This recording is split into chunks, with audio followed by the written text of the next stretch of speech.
Well, hello.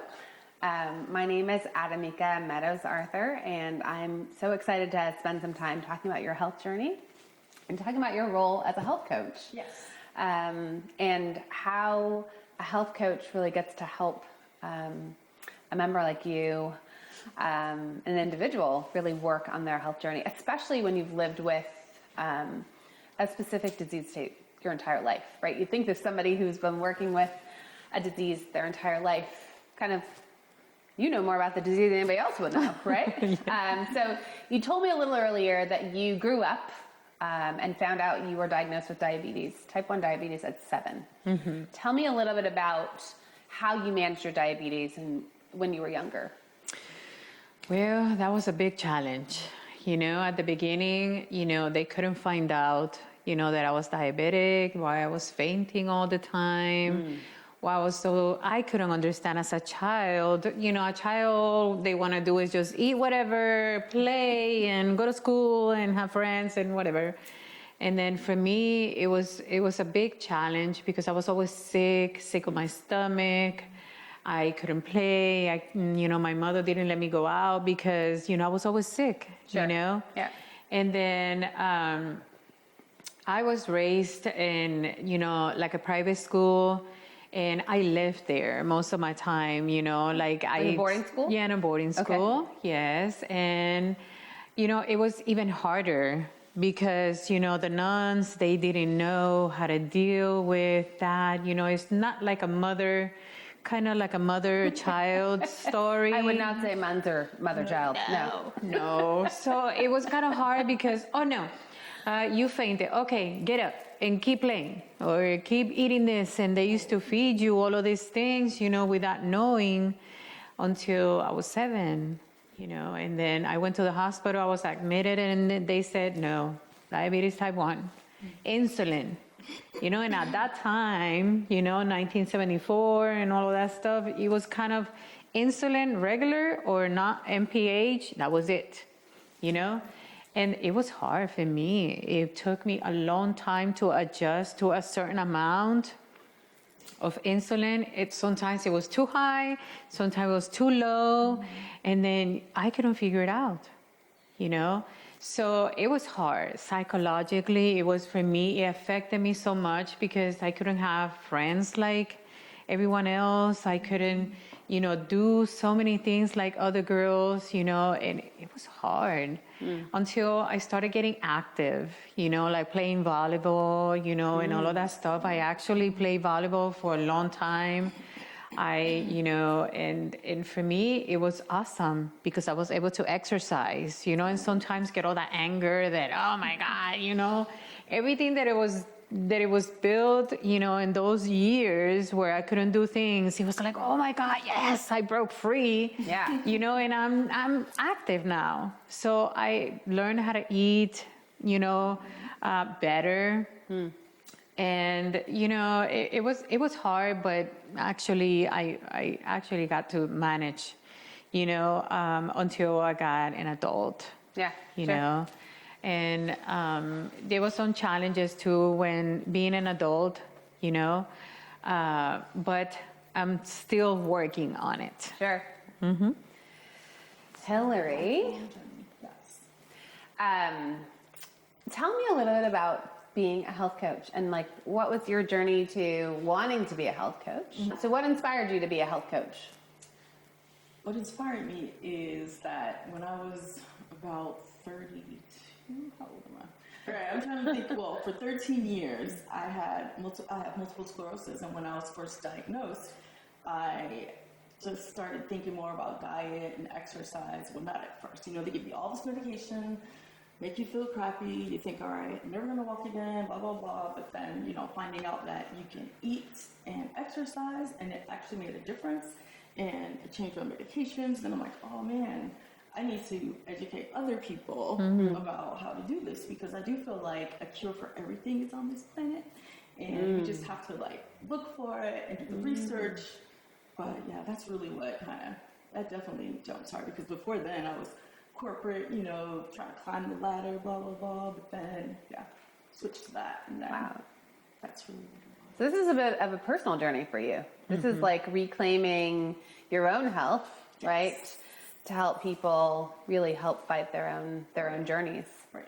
Yep. Yeah, it's beautiful. So when you hear stories like Penelope's story, someone who's diagnosed so young and really navigating, so this has been a lifelong battle for her, right? Right. So unlike MS for you that came like at a different point in your journey, it came as a shock to you, probably as an adult, right? Yep.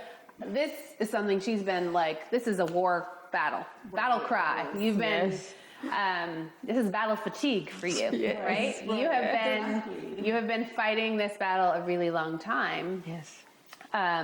When you hear about somebody who's been navigating these like chronic diseases through like major life events for a very long time, they're tired.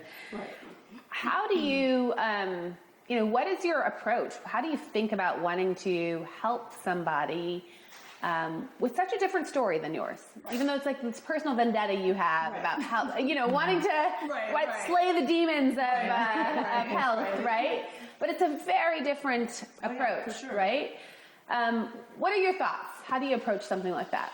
So, it's different, of course, for everybody, but because you were so young, I would definitely just try to get to know you, right? And kind of see where you are in your health journey. How are you feeling? Do you trust these people? Do you feel encouraged by these people? Like, are they helping? Why did you want to come work with us? I just kind of go through that and just kind of meet them where they are, go over everything, and then, you have to build trust with them. I don't want to come in and just start telling you, oh, do this, this, or this. Right, because of course you've been dealing with it longer than I have. Obviously, like I don't know anything about in type 1 diabetes. I always assumed, just like you said, the insulin, that you had to have it all the time, insulin pumps. And I'm thinking, oh man, but you were able to play volleyball. Like I would just want to know more about that. I think. So this is really about establishing a relationship first. Oh yeah, for sure. Yes. Yeah. Okay, then it is really about even getting into the health stuff first. So Penelope, what helped you shift your mindset to, as an adult, right? You talked about what shifted your mindset as a kid, right? As a kid, the thing that really clicked for you is once you became active. Once you became active, there was this switch where you said, wait, I have control over my health, right? You were able to manage your anger and your stress because you were able to have an outlet. And it gave you this courage to take on, your diabetes. Well, I'm going to be very honest with you about changing mindsets. There was a lot of years as an adult that after I got married and I had my children, I was diagnosed with cancer in 2000, like I mentioned before.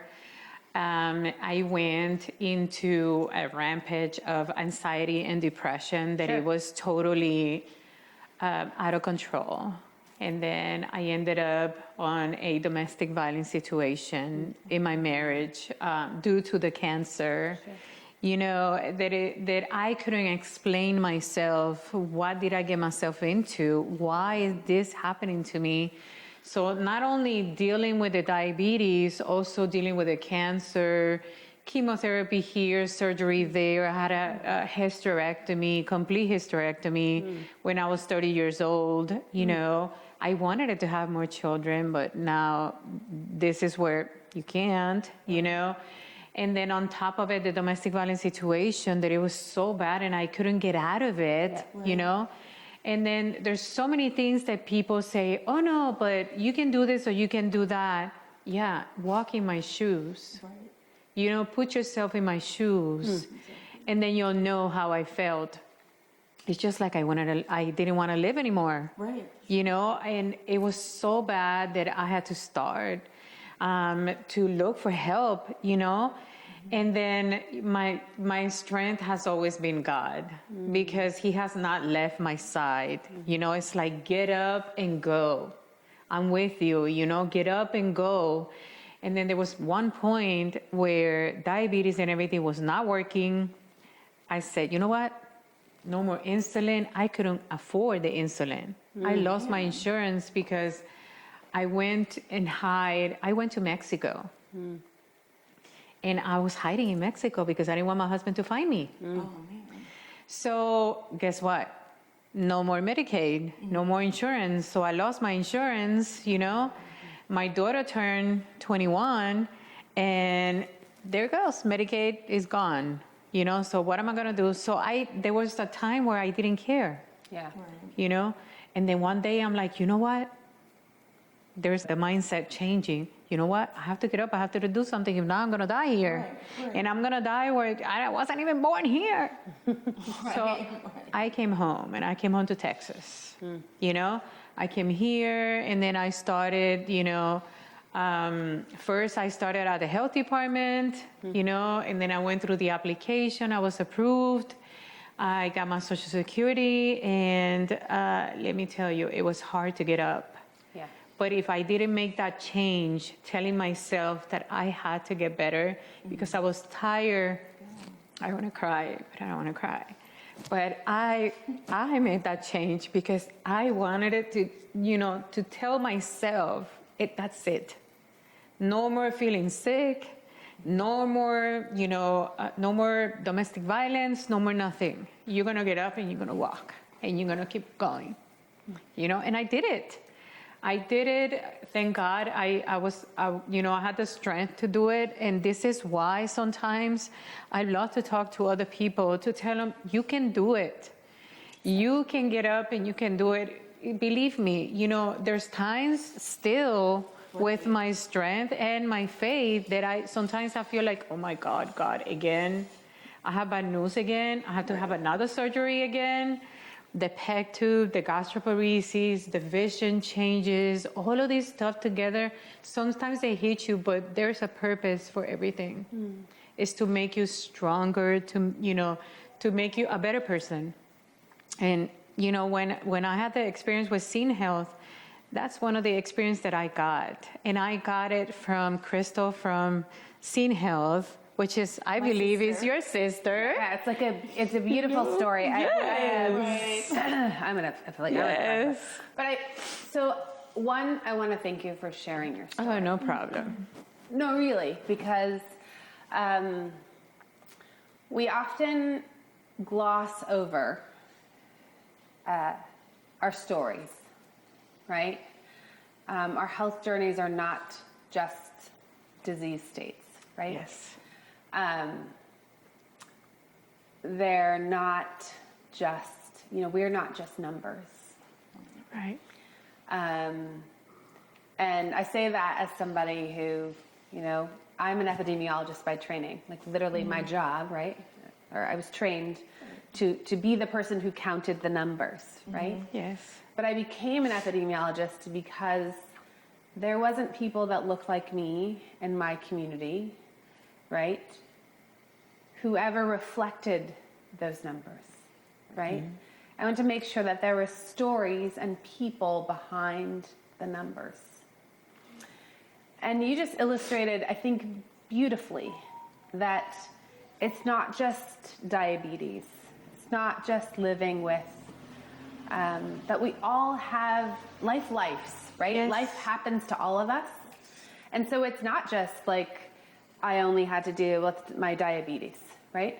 I had to deal with mothering. I had to deal with the ills of what happens in marriage. I had to deal with a lot of unforeseen things, right?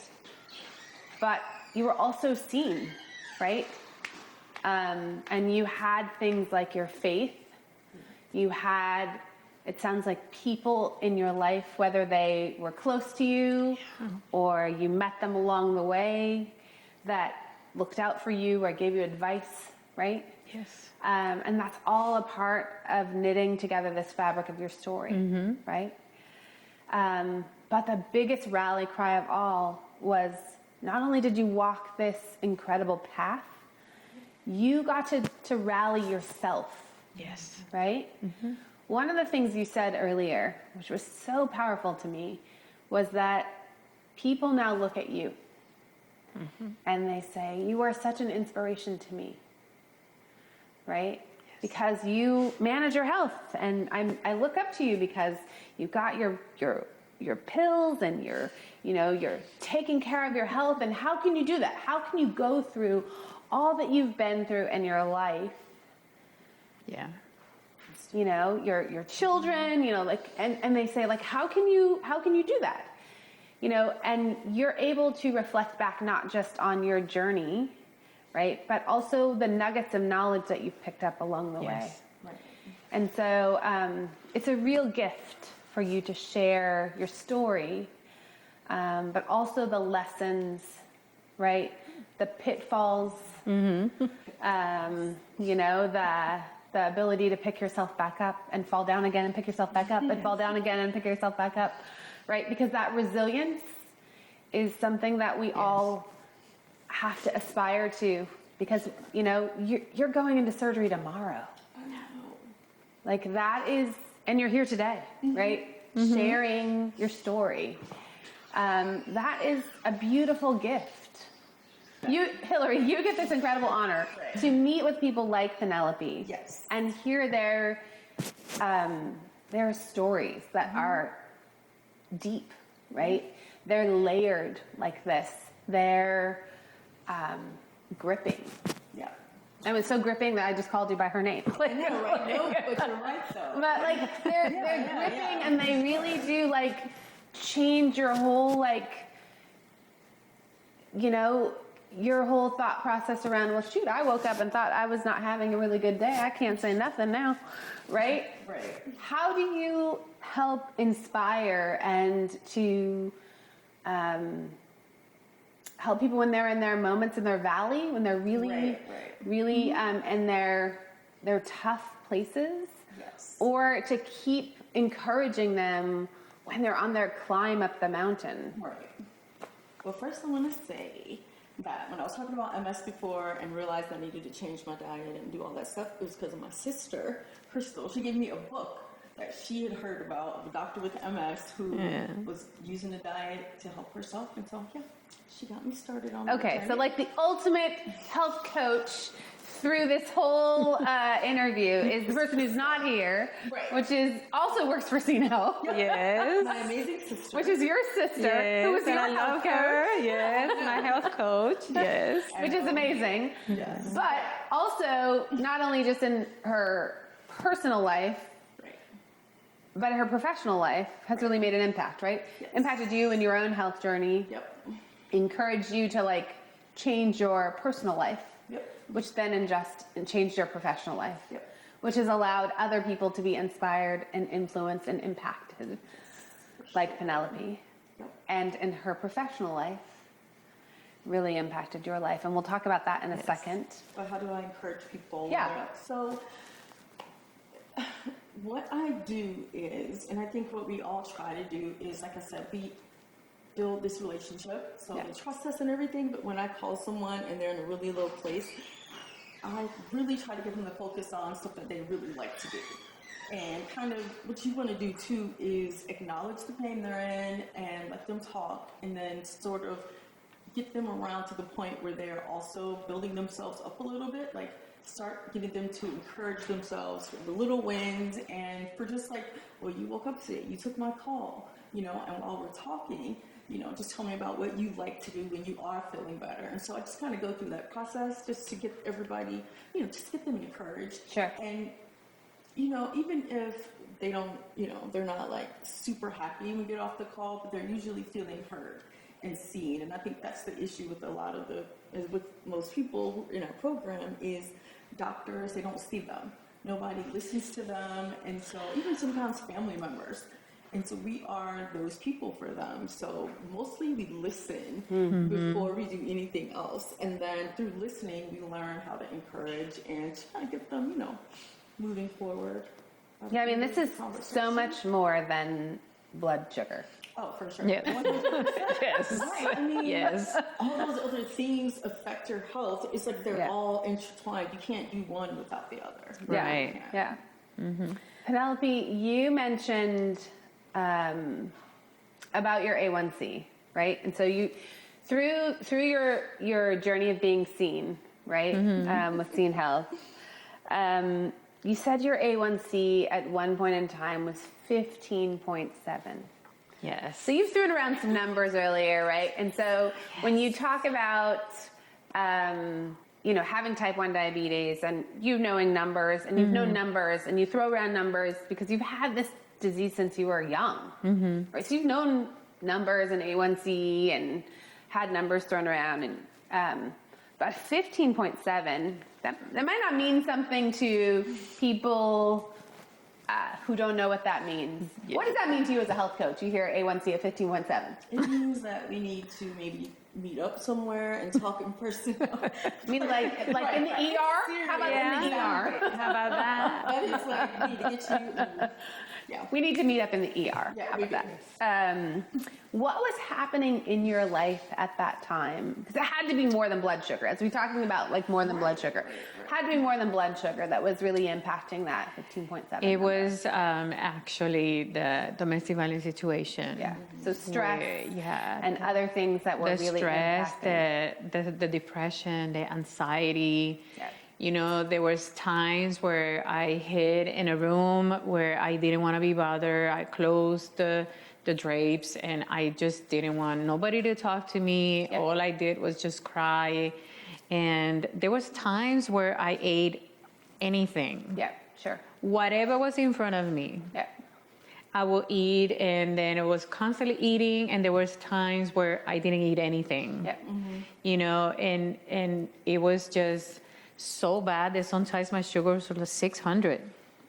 And let me tell you, I didn't feel anything. I felt like me and you talking right now, you know, I just didn't feel anything. You were numb.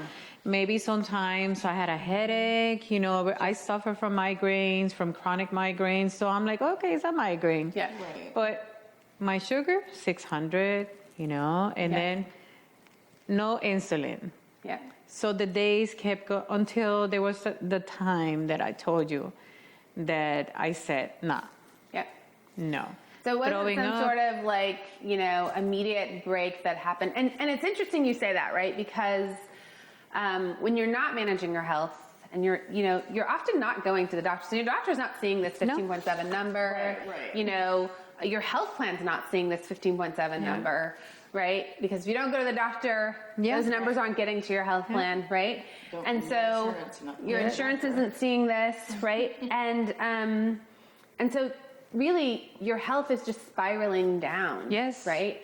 And it's often more than just, you know, it's life that is happening around your disease states, not just, you know, you also dealt with like gastroparesis, right? Yes. And surgery and cancer and other medication changes, a lot of medication. You talked about taking 16 medications in the morning and 14 medications in the evening.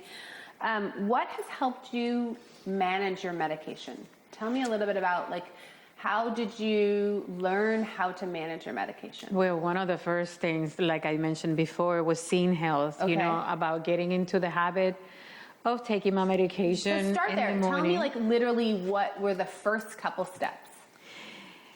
Getting up in the morning and, you know, making sure that I needed it to do that. Okay, so you said you were terrified. Oh, yes. Having to like be on video. Like you wanted full face of makeup and like jewelry and like hair done before getting on this video. Yes, but you know, as you do it, you know, the first couple of times it's like, should I show my face on the phone? Show your chin. Like, yeah, and then my hair is, you know, but I said, you know, there's a point where you say, you know what, that's it.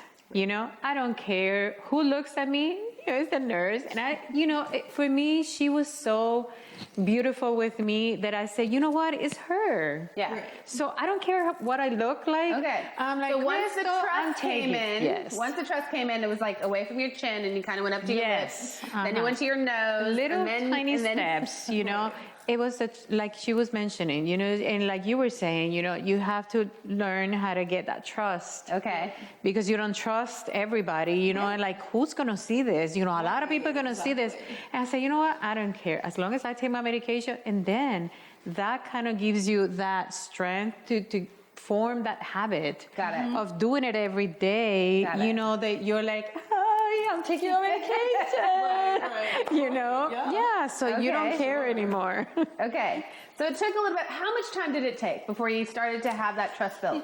maybe a couple of weeks, you Okay, know. couple of yeah. weeks. So that's important though. Like, Yeah. trust is not built overnight. Right? No. It's not a onesie twosie. Yeah. And that's also really critical, right? Because yeah, for a lot of times people think like, well, you know, how long does it take to trust somebody?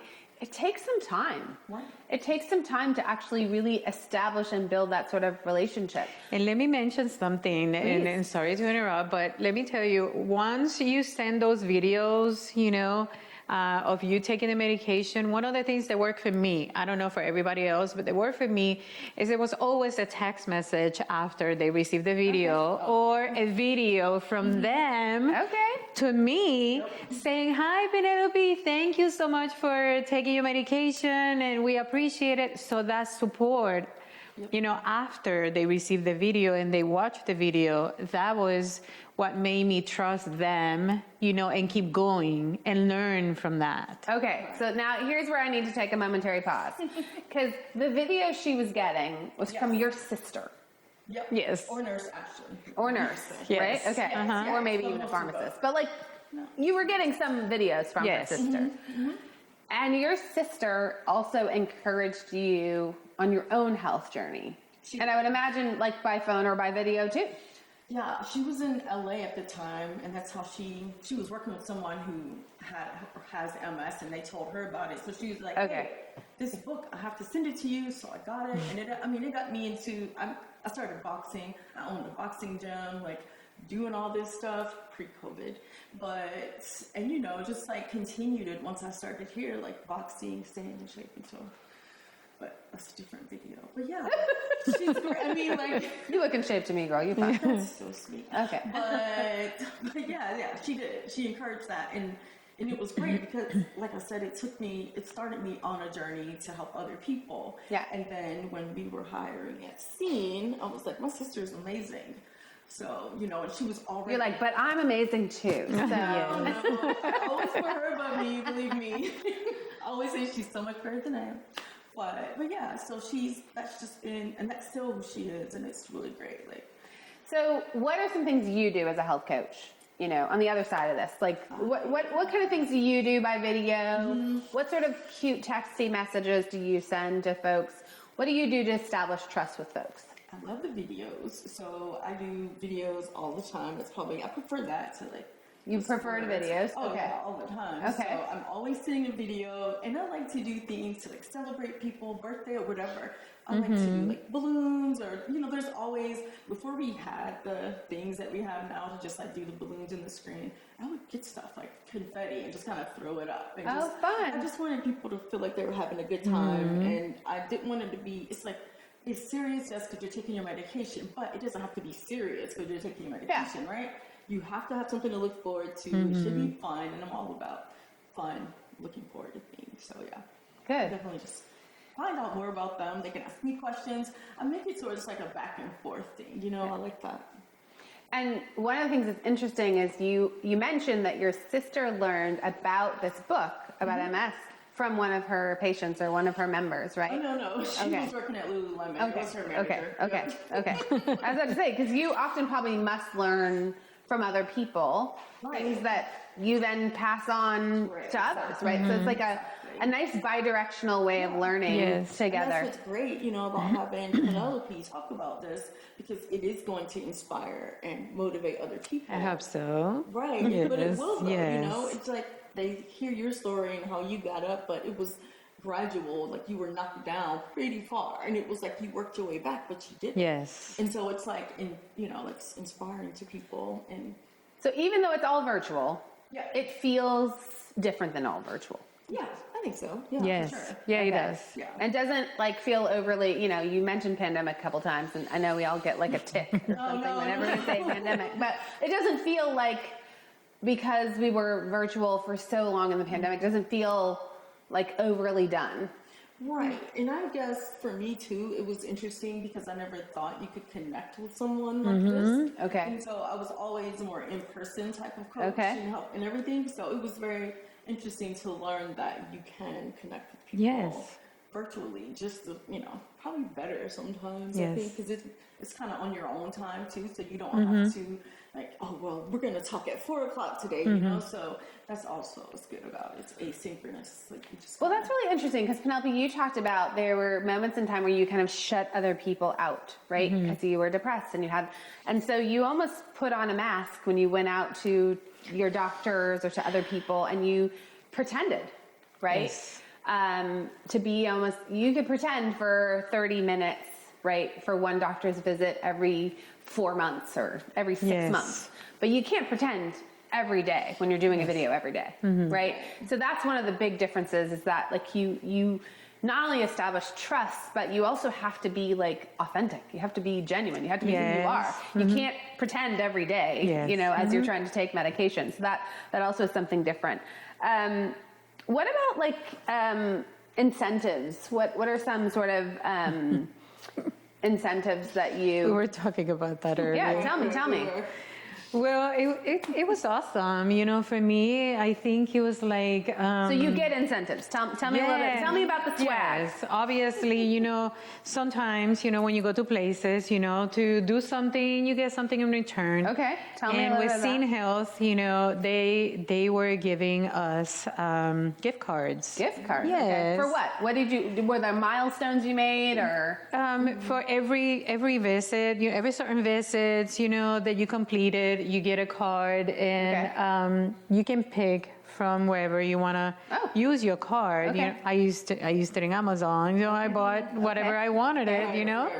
So it was nice. It was something that even though you don't get it all the time, but it was like a little token of appreciation of, and I say, oh, well, and then it kind of motivates you to keep going, and also it's just about getting that habit. So you're learning of these doing habits, yes, which you and then say you're getting compensated. still live with you today, right? Many, like long past the program, these habits still live with you.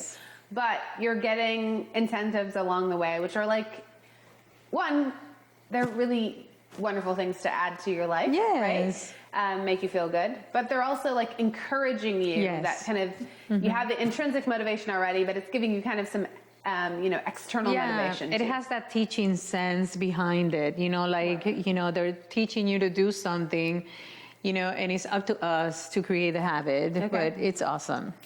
So tell me any sort of like, I don't know, nutrition habits, or what are some of the most memorable things you've learned from a Scene like Health member?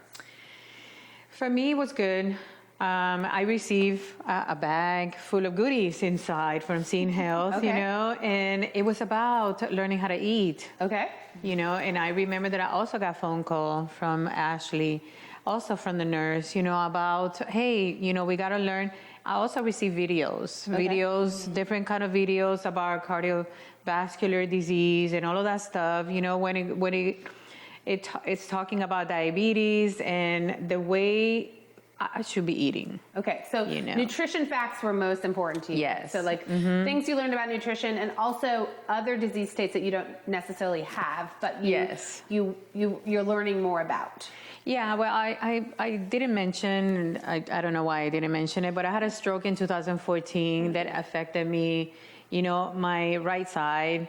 So Crystal was always on top of sending me anything that had to do with, my health. Okay. Like after the stroke, with the diabetes, and all of that stuff, she was always on top of, she used to send me all kind of stuff, But she sounds like she's like the treasure trove. Yes. Treasure trove. Yes, of I everything. love her. Even though I'm out of the video and all of that stuff, the program for so long, but for me, it has so much impact in my life that I remember her. I'm like, oh, Crystal, yes, So Yeah, it was a little bit of a family reunion earlier. Like, yeah. It's so funny because I'm messaging my sister and I'm like, hey, I'm here with Penelope. Yes. Give her a hug for me. So I did. So, Yes. So cute. the nutrition side, yes, I learned, all the facts, and everything, how to take care of myself in that, that particular.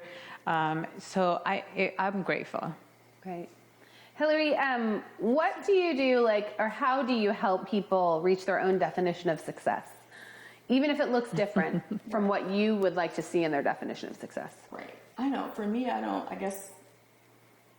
I just want to empower them. So I don't ever have my own thoughts of where they should be. Okay. Because of course for everybody it's different, and I want them to. So we plan these things out. So okay, if you want to say increase your amount of water that you're drinking from 3 cups a day to 5 a day, it's just like incrementally. So Okay. it's just like taking things slowly, increasing them at a rate where they feel like it's making sense, it's something that they can continue doing, and just not pushing them to do what we think they should do, right? It's just more, it's 100% about empowering everyone else to like take control of their health, feel like educated about it, and comfortable to speak about it to us, to doctors, whomever. So it's more just about empowering them to set their goals, and of course when they reach them, do a little confetti party or some incentives, right? How do you balance kind of motivation with engagement?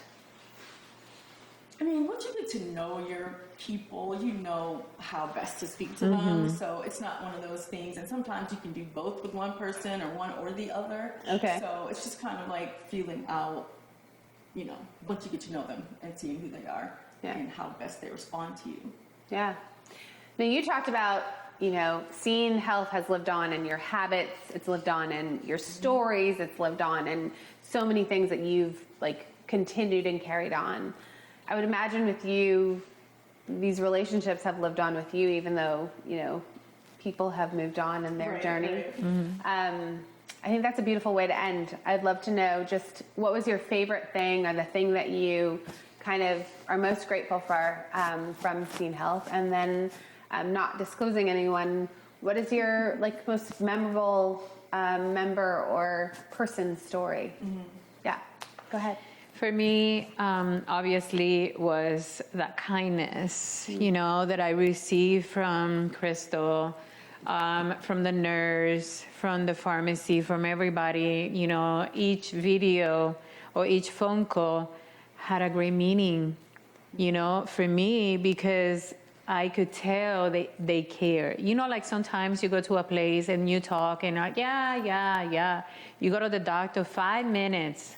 You know, and they're like, yeah, do this and that and that. And then you see the note. I don't know if you guys notice, but I read my medical notes when I finish at the doctor. Did I say that? Or this happened? Sometimes you go and you tell the doctor this, and then on the note says something else. Right. And you're like, wait a minute, but I went and I said this, you know. And with Scene Health, it didn't happen. With them, I could see the truly, you know, like when Crystal called me, she was like, oh, hi, Penelope, you know, like with this. And you could tell, you could feel, you know, like sometimes you can tell when something is fake and when something is real. And for me, I got that. And I'm very grateful from Scene Health, because for me, I feel the real side, not the fake side, you know? So for me, it was a great impact, you know, from them. And I'm very, very, very grateful. Great. What about you? So there were a couple people that I'm thinking of, but just like you were saying, you know, when you first get started with the videos and how little you show, and we had the same thing. There were 2 women in particular who started out like that, and one of them became like, she would take her meds. Eventually, she'd be like lying in the bed. She took the meds, but that was like a side thing. You know, she's talking about her animals, what she's doing for the day, her family, and so it was like she got more comfortable and thought of us as like friends, people to talk to. And another patient was the same, but what happened with her is on holidays, Christmas, she took us around to all the decorations, and she was having her family over for dinner, and she was doing her video, and she was, telling them and talking to the camera and everything. So she was introducing you to like her family members. All right, okay. So you know her uncles and her cousins. All right, And okay. it was so cool when, you know, it's like starting out, feeling like, I don't know if I want to do this, to ending up, and it's like You're at the holiday dinner. exactly. Yes. Always love that. Always love that. Well, what a pleasure and what a real honor. Thank you both for sharing so much of yourselves and your stories today. Thank you. Thank you. Thank you.